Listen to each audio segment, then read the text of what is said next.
न्याय म्हणजे सत्याचा विजय। पण सत्य शोधायचं कसं? न्यायासाठीचा प्रवास सोपा आहे का? तुमच्या हक्कांची संपूर्ण माहिती आहे का? कायद्याचे गूढ उलगडणार, सत्य समजावून सांगणार तज्ञ वकील।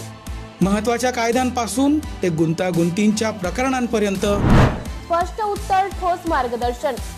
एक व्यासपीठ जिथे प्रत्येक प्रश्नाला मिळेल योग्य उत्तर। लवकरच येत आहे कायद्याचा नवा कट्टा, फक्त BBS न्यूज नेटवर्क 24 तासवर, जिथे प्रत्येक शब्दाला असतो न्यायाचा आधार।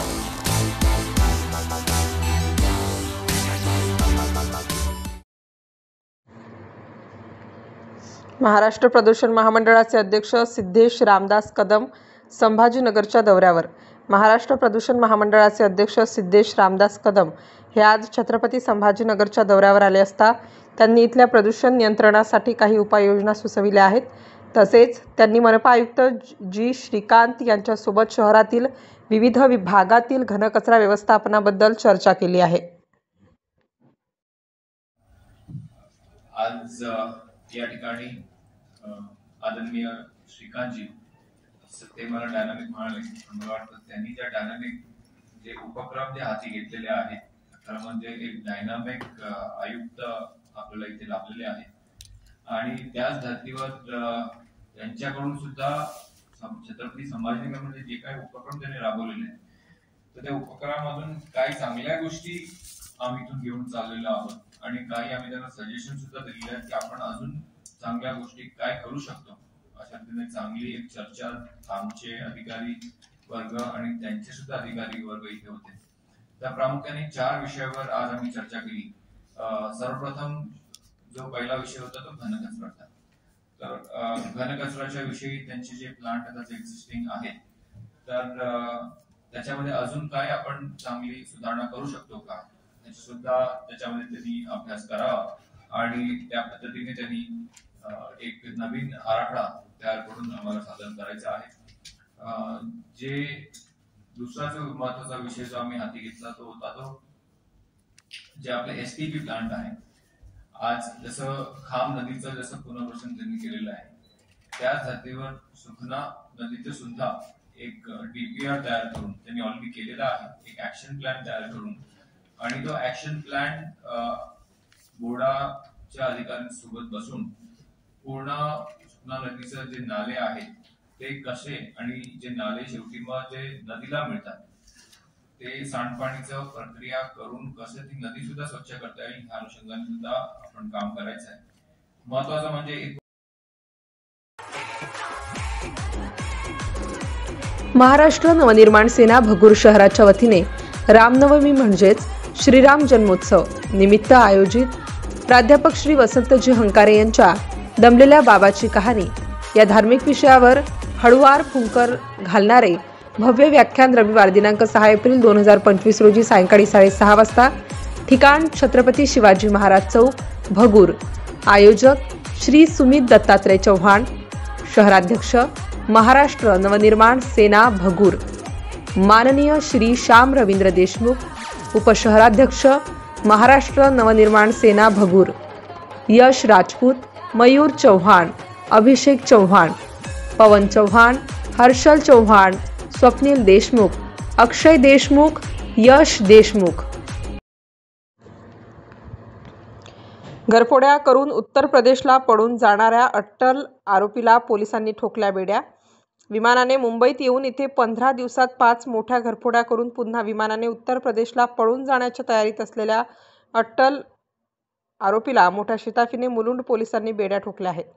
त्याच्याकडून या 5 घरफोडीतील 28 तोळे सोने, 2 किलो चांदी आणि रोख रक्कम असे तब्बल 16 लाख रुपये किमतीचा ऐवज पोलिसांनी हस्तगत केला आहे।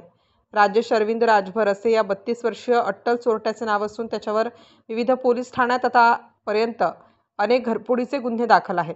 मुलुंडच्या मॅरेथॉन इमिनेन्स या इमारतीमध्ये त्याने चोरीकरिता 15 दिवसात मुंबई आणि आजूबाजूच्या विभागात 5 मोठ्या घरफोड्या केल्या होत्या। मात्र मुलुंड पोलिसांनी तांत्रिक तपास करून कळवा येथून त्याला मुलुंड पोलिसांनी बेड्या ठोकल्या आहेत। घटना सामने आई है, आरोपी को अरेस्ट किया गया है जो फ्लाइट से यहाँ पर आके चोरी करता था, क्या प्रॉब्लम है? दिनांक 17 मार्च को जो है मुलिन के मैराथन इमिनेंस इस बिल्डिंग में घरफोड़ी हुई थी। उसमें जो फिरियादी है और उसके जो बाजू में रहने वाले उनके जो साक्षीदार वो है, उनके घर पे जो घरफोड़ी हुई थी, वहाँ पे एक करीबन 7 लाख रुपए का जो ऑर्नामेंट गोल्ड और सिल्वर उसमें यानी चोरी हुई थी। जैसे यानी इन्फॉर्मेशन मिली, यहाँ पे मुलुंड पुलिस स्टेशन में ऑफेंस रजिस्टर करवाया है और यहाँ की जो टीम जो है हम तपास शुरू किए थे। जैसे ही जो भी हमें टेक्निकल जो सपोर्ट और ग्राउंड लेवल की इंफॉर्मेशन, इससे जो है हमारी टीम ने एक आरोपी उसमें निष्पन्न करवाया है और उसको यानी करवा पूर्व थाने इसने यहाँ से अरेस्ट करवाया है। 30 तारीख को ही अरेस्ट करवाई है और कोर्ट की अभी उसका PCR चल रहा है। During the course of investigation हमें ये भी पता चला कि आरोपी का ये जो घरफोड़ी हुई थी 17 तारीख को हुई थी, लेकिन उसी जो दरम्यान जो है दिनांक जो 15 तारीख को नेहरू नगर में, 17 तारीख को मुलुंड की, 20 तारीख को भांडुप और 26 और 27 को उलू पुलिस स्टेशन नवी मुंबई, यहाँ पे भी इसी टाइप की घरफोड़ी हुई थी।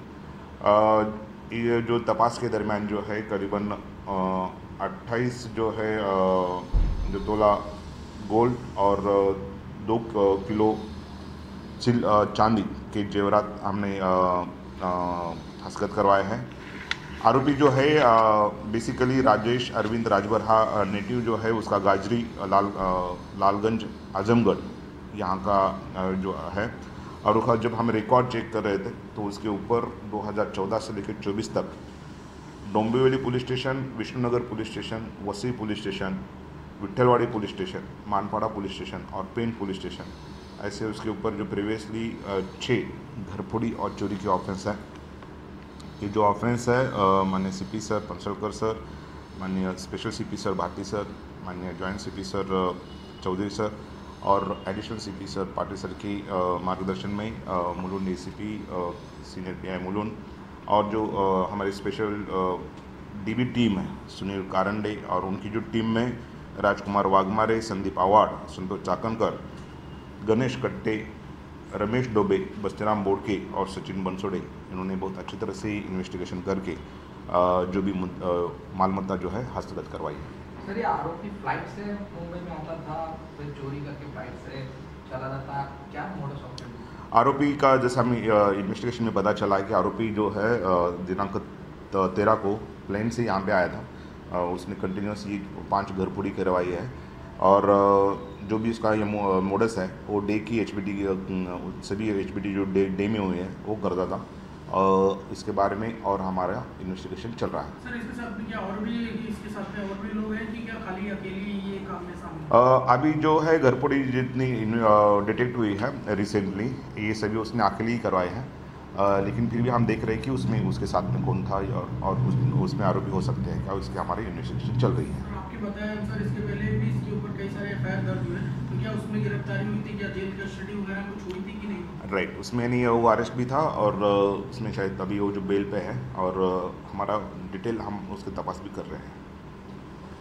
नाशिक महानगरपालिकेच्या सार्वजनिक आरोग्य विभागाच्या वतीने जाहीर आवाहन, गुइलेन बॅरे सिंड्रोम अर्थात GBS ला घाबरू नका, पण दक्षता घ्या. पाणी उकळून प्या. स्वच्छ आणि ताजे अन्न सेवन करा. शिजलेले व न शिजलेले अन्न एकत्रित ठेवू नका. लक्षात ठेवा, अचानक पायात किंवा हातात कमजोरी किंवा लकवा, चालताना त्रास किंवा अशक्तपणा, बऱ्याच दिवसांपासून डायरिया अशी लक्षणे आढळल्यास त्वरित डॉक्टरांचा सल्ला घ्यावा व तात्काळ उपचार सुरू करावा. सार्वजनिक आरोग्य विभाग, मनपा नाशिक द्वारे जनहितार्थ प्रसारित.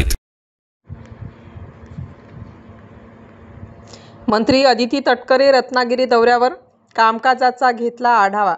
राज्याच्या महिला व बालविकास मंत्री अदिती तटकरे रत्नागिरी दौऱ्यावर आल्या असता त्यांनी रत्नागिरीतील छत्रपती संभाजी महाराजांच्या पूर्णाकृती उंच पुतळ्याला भेट दिली व कामकाजाचा आढावा घेतला.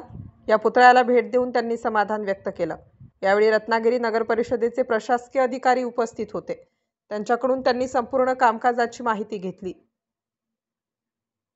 स्थळांना भेट दिलेत, आपल्याला काय वाटतंय? खरं तर काही दिवसांपूर्वीच राज्याचे उपमुख्यमंत्री अजितदादा असतील, तटकरे साहेब असतील, इतर काही मान्यवर यांनी इथे या सर्व म्हणजे तारांगण असेल, प्लॅनेटोरियम असेल, उद्यान असेल, श्री छत्रपती शिवाजी महाराजांची शिवसृष्टी असेल, ही छत्रपती संभाजी महाराजांचं स्मारक आणि उद्यान असेल याला भेट दिलेली होती। आणि उदय सामंत साहेबांनी गेल्या या 3-4 वर्षामध्ये या कालावधीमध्ये ही जी काही त्यांनी स्थळं आणि वेगवेगळे म्हणजे तसं पाहायला गेलं तर प्लॅनेटोरियम, मला वाटते कोकणामधलं पहिलंच 3D असं प्लॅनेटोरियम ते असेल, त्याचबरोबर छत्रपती शिवाजी महाराजांची, छत्रपती संभाजी महाराजांची त्यांनी एक शिवसृष्टी असेल आणि त्यांच्या एकंदरीत कारकिर्दीचा एक मागोवा घेणारे जे हे स्मारक या निमित्ताने त्यांनी उभारलेलं आहे ते पाहण्याच्या दृष्टिकोनातून आज इथे येण्याची मला संधी मिळाली आणि मी त्यांचं आपल्या सगळ्यांच्या माध्यमातून सुद्धा अभिनंदन करेन। मी सुद्धा अनेक वेळेला एक लोकप्रतिनिधी म्हणून काम करत असताना वेगवेगळ्या मतदारसंघामध्ये जे आपले सहकारी मंत्री किंवा लोकप्रतिनिधी, आमदार किंवा खासदार महोदय असतात यांनी आपापल्या जी काही त्यांची दूरदृष्टी असते किंवा त्यांची जी संकल्पना असते त्यातून काय मतदारसंघासाठी विकासात्मक ते करतात याचं एक कुतूहल नेहमीच असतं। आणि दादांकडून आणि तटकरे साहेबांकडून काही दिवसांपूर्वी झालेल्या कार्यक्रमानंतर जी प्रशंसा ऐकली, मी सामंत साहेबांना विनंती केली की मलाही त्या ठिकाणी ते पाहायचं आहे, कारण मी सुद्धा श्रीवर्धनमध्ये आमचं श्रीवर्धनच्या बीचचं सुशोभीकरण असेल, आमचं एक कासव संवर्धनाचं एक तिथं टर्टल बेस्ड म्युझियमचं काम सुरू आहे, सुपारी संशोधन केंद्राचं काम सुरू आहे, हरिहरेश्वरचं आम्ही एक नव्याने आराखडा तयार करत आहोत आणि शिवसृष्टी छत्रपती शिवाजी महाराजांची माझ्या मतदारसंघातल्या 5ही तालुक्यांमध्ये त्याचं काम हे प्रगतीपथावर आहे। आणि मग त्या दृष्टिकोनातून वेगवेगळ्या ज्या संकल्पना असतात, ज्या जिथं साकारल्या गेलेल्या असतात त्याचं सुद्धा साधारणपणे आपण बघावं, त्यातूनही काही प्रेरणा घ्यावी, आणखीन काय आपल्याला त्याच्यामध्ये करता येईल आणि त्या दृष्टिकोनातून आज इथं येण्याची संधी मिळाली। मी रत्नागिरीचे मुख्याधिकारी असतील, पर्यटन विभागाचे असतील अधिकारी, MIDCचे असतील, सार्वजनिक बांधकामचे असतील यांचे या निमित्ताने मी अभिनंदन करीन। प्लॅनेटोरियम बघितलं, तिथं सुद्धा जे चांगल्या पद्धतीनं ते चालवत आहेत आणि वेगवेगळ्या म्हणजे मला असं वाटतं की आत्तापर्यंत कोकणामध्ये अशा पद्धतीचं वेगवेगळ्या एज ग्रुप्सला, वयोगटाला तिथं आणावंसं असं काही प्लॅनेटोरियम आपल्याकडे नव्हतं आणि ते पहिल्यांदाच त्या निमित्ताने आहे।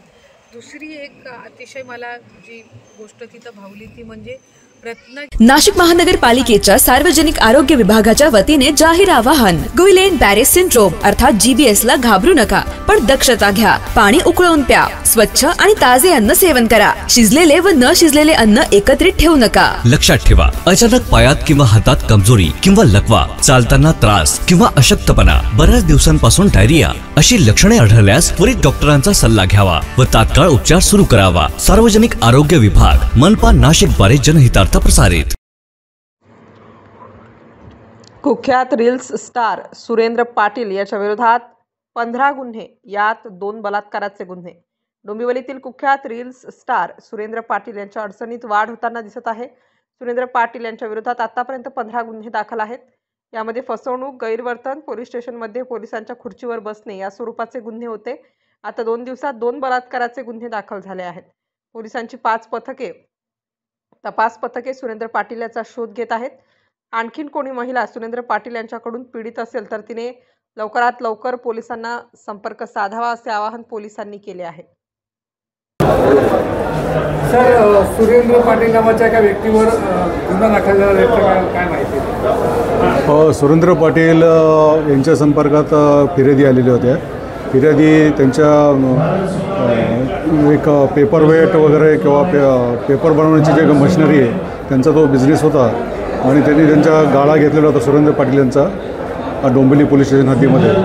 तर त्या गाळ्याचं काही थकबाकी राहिली होती भाड्याची पण, आणि त्याचप्रमाणे त्यांचे कर्ज वगैरे झालं होतं त्या फिर्यादी यांच्यावर। त्या फिर्यादी त्यांच्या मशिनरी वगैरे परत मागत होत्या आणि काही डिपॉझिटची रक्कम परत मागत होत्या।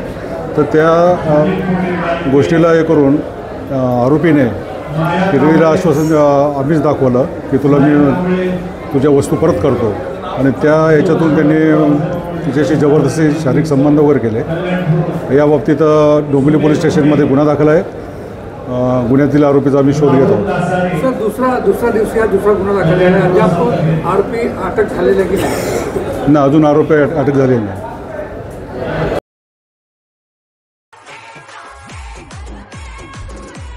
महाराष्ट्र नवनिर्माण सेना भगूर शहराच्या वतीने रामनवमी म्हणजेच श्रीराम जन्मोत्सव निमित्त आयोजित प्राध्यापक श्री वसंतजी हंकारे यांच्या दमलेल्या बाबाची कहाणी या धार्मिक विषयावर हळुवार फुंकर घालणारे भव्य व्याख्यान रविवार दिनांक 6 एप्रिल 2025 रोजी सायंकाळी 6:30 वाजता ठिकाण छत्रपती शिवाजी महाराज चौक भगूर।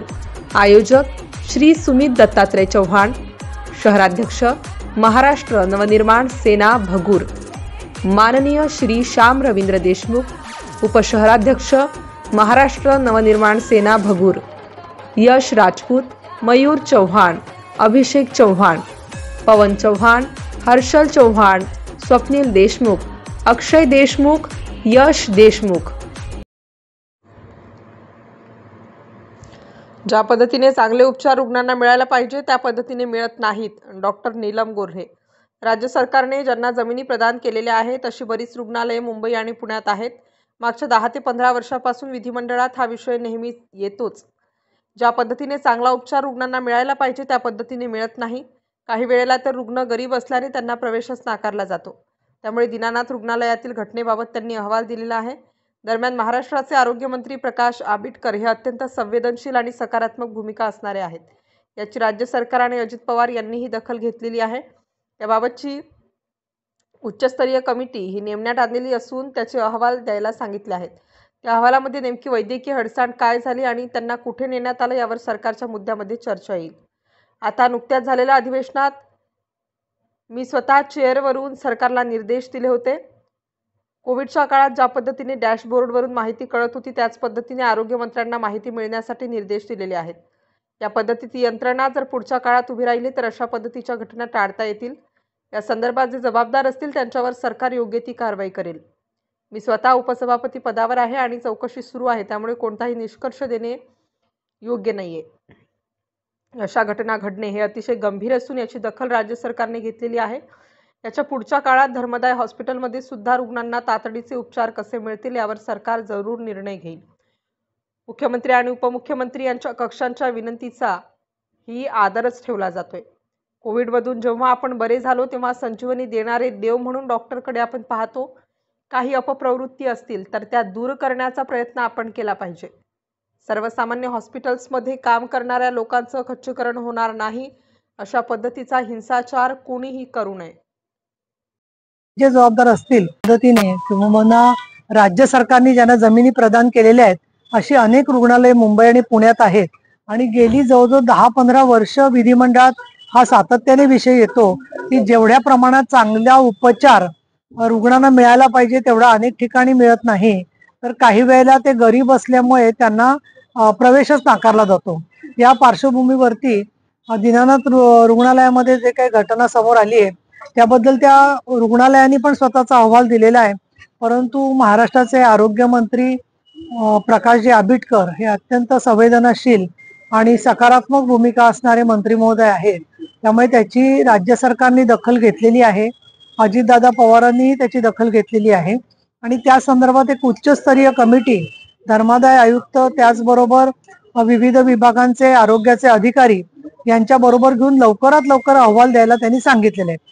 त्या अहवालामध्ये वैद्यकीय हेळसांड काही झाली किंवा काय कुठे नक्की त्यांना नेण्यात आलं होतं, त्याच्यानंतर मृत्यू कशामुळे झाला, त्यांना वेळेवरती उपचार ताबडतोब मिळाले असते तर वैद्यकीय परिस्थिती हाताळता चांगली गेली असती का, त्यांचा जीव वाचला असता का, या सगळ्या मुद्द्यांच्या वरती सरकारच्या अहवालामध्ये चर्चा येईल।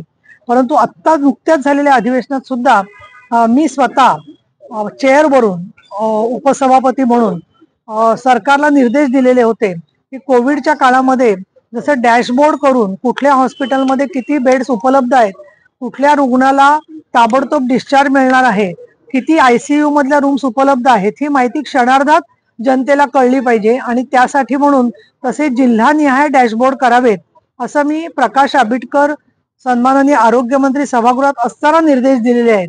तर त्या प्रकारची यंत्रणा जर का पुढच्या काळात उभी राहिली तर अशा घटना टाळता येतील आणि याला जे जे जबाबदार असतील त्यांच्यावरती सरकार योग्य ती कारवाई करेल।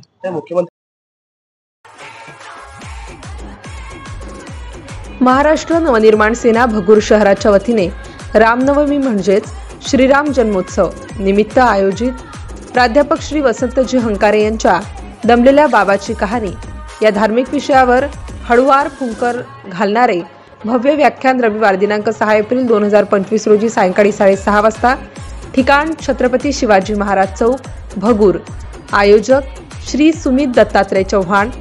शहराध्यक्ष महाराष्ट्र नवनिर्माण सेना भगूर माननीय श्री श्याम रवींद्र देशमुख. उपशहराध्यक्ष महाराष्ट्र नवनिर्माण सेना भगूर यश राजपूत, मयूर चव्हाण, अभिषेक चव्हाण, पवन चव्हाण, हर्षल चव्हाण, स्वप्नील देशमुख, अक्षय देशमुख, यश देशमुख. नवी मुंबईत गणेश नाईक यांचा जनता दरबार. हजारो लोकांनी घेतली नाईक यांची भेट. तब्बल 12 तास चालला गणेश नाईक यांचा दरबार. जनता दरबार. 640 टोकनद्वारे हजारो लोकांनी गणेश नाईक यांची भेट घेत मांडल्या व्यथा. या ठिकाणी आलेल्या अनेक समस्या ह्या मानवांनी मानवांसाठी निर्माण केलेल्या आहेत. सिडकोच्या पंतप्रधान आवास योजनेतील घरांबद्दल नाईक यांची नापसंती आहे. काही निवडक अधिकारी वगळता सिडको व मनपाचे भ्रष्टाचार आहेत. शहरात अनधिकृत बांधकामाचा विषय गंभीर असून यावर ठोस नियमावली बनवण्याची गरज आहे. भविष्यात या जनता दरबारात ज्या दिवशी फक्त मी असेल तेव्हा खऱ्या अर्थाने आनंद होईल. तुम्ही मागे पण म्हणालात की अन्याय होतोय, अधिकचे पैसे घेतले जातात. तुमची याची पुढची काय असेल? कारण मोर्चे काढले जात आहेत, लोकांना न्याय यावा तुमच्याकडे. बघा, माननीय मुख्यमंत्री मोदयांना मी पत्र दिले आणि मी स्पष्ट बोललोय, 75 लाख रुपयाचं घर हे पंतप्रधानच्या आवास योजनेतलं घर असू शकत नाही. 25,000 रुपये स्क्वेअर फूटचं घर वाशीमध्ये एक गोरगरिबांचं घर आहे का? 6,000 रुपये कमवणारा वर्षाला त्या माणसाला तुम्ही 75 लाखाचं घराची तुम्ही किंमत द्यायला लावलीत. तर मी सिडको ही बिल्डर झाली. काय बोलतो मी? सिडको ही लोकांना घर उपलब्ध देणारी एजन्सी नाहीये. ही बिल्डरांच्या सारखीच ही बिल्डर झालेली सिडको आहे. आणि म्हणून मी माझी नापसंती व्यक्त करतो. सिडकोचा कुठलेही अधिकारी गणेश नाईक चुकीचं बोलतात असं बोललेला नाही. हिंमत नाही त्यांची, कारण चुकलेत ते लोक. अरे सिडको टक टर्मिनल, त्या ठिकाणी सानपाडा, जुईक स्टेशन, नेरूळ स्टेशन या ठिकाणी कार पार्किंगची व्यवस्था नाही. बिल्डिंग बांधल्या. या सगळ्या इमारती पंतप्रधान आवास योजनेच्या नयनामध्ये नेऊ शकल्या असत्या ना? कारण नेल्या निर्बुद्ध. आता मी सुनील पवार साहेबांना वाईट वाटत नाही. सगळे एक IAS झालेले नाही, ओरिजिनल IAS. या सगळ्या काही लोकांना असं वाटतं की सगळं ब्रह्मज्ञान सगळं आमच्या मध्ये सगळं आहे, दुसरे सगळे जनता ही मूर्ख आहे. या सगळ्या परिस्थितीला असं वाटतं. महाराष्ट्र नवनिर्माण सेना भगूर शहराच्या वतीने